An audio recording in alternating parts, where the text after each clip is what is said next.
अस्सलामुअलैकुम रहमतुल्लाहि वबरकातुहू।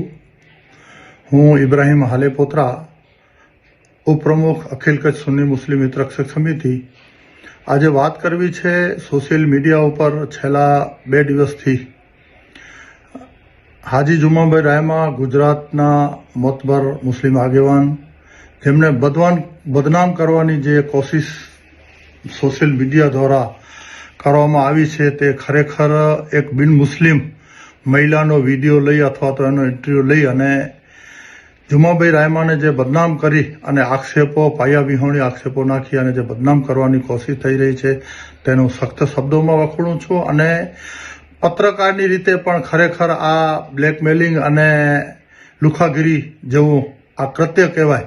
અને હું ખુલાસો કરું, મને ઘણા ફોનો આવેલા છે કે ઇબ્રાહિમભાઈ, આવી રીતે જો સોશિયલ મીડિયામાં કોઈ એક આગેવાનને બદનામ કરવાની કોશિશ થતી હોય તો ખરેખર ગેરવાજબી છે. હું એમને વખોડું છું અને જુમાભાઈને પણ આ મીડિયા દ્વારા, સોશિયલ મીડિયા દ્વારા જાણવું છું કે કોઈ પણ કાનૂની કાર્યવાહી કરવાની હશે તો મુસ્લિમ સમાજ તમારી જોડે છે અને હું પણ વ્યક્તિગત તમારી જોડે છું.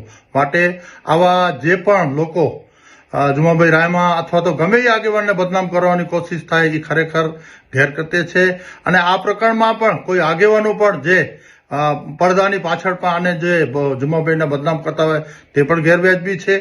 કારણ કે આ એક મુસ્લિમ સમાજ એક મોટું સમાજ છે, તેમાં ઘણી વ્યક્તિઓ ભલું કરવા જાય અને તેમાં દોષના ટોપલા મળતા હોય છે.